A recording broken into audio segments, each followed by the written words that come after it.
ভাবতে কত অবাক লাগে না, যে বাড়িতে জন্ম হইলাম, এত বড় হইলাম, এ বাড়িতে অক্ষণ অতিথি হইয়া আয়, একটা ব্যাগ লিয়ে আয়, খুঁজে এসে না আবার এই ব্যাগে করে কাপড় চোপড় খুঁজে আয় পড়ি না। অনেক সময় তো একলা বই থেকে কথাটা ভাবি, আমার ভাবিলে জীবনটা কিরকম, হ্যাঁ, যে বাড়িতে জন্ম হয়েছি, বড় হয়েছি, এ বাড়িতে ওখানে একটু অতিথি হিসেবে যাই। কেউ জিজ্ঞাসা কই যে বাবার বাড়িতে যাই, আর যখন বাড়িতে তখন কই যাই শ্বশুর বাড়িতে বা জামাই বাড়িতে যাই। আমার মায়ের নিজের বাড়ি বলতে কিছুই নাই। আচ্ছা যাই হোক, তো এখন তো বাবা বাড়িতে আসতে হবে, সোমবার দিন বাড়িতে আয় পড়ুম। তো মায়ের দিক দিয়ে বিরিয়ানি, মাংস, আমের চাটনি রান্না করছে। আর মেয়েদের দিকে খুব খুশি।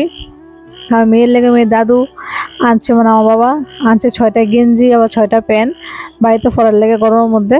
তো মেয়ে তো নতুন গেঞ্জি ফুরিলেছে, মায়ের ডেটল দিয়ে ধুয়ে দিছে। তো মেয়ে নতুন গেঞ্জি ফুরে লেছে, নতুন প্যান্টও ফুরে লেছে, পরে রেডি হয়ে গেছে বাইরে যাবো।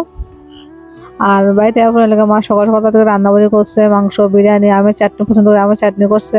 ওয়াইন নিয়ে সাথে আইবো, আমের চাটনি করো তো করলো। তো বিকেল রেডি হয়ে গেছি, বাড়ির যাবো, হেওয়া অবস্থা আমরা নিত। বাড়িতে গিয়েও কাজ আছে, কারণ দোকানে কাজ আছে। তো তাড়াতাড়ি অবস্থা নিত, আমরা রেডি হইয়া বাড়ি গেলাম। তখন বাড়িতে যাই দোকানে কাজ করো।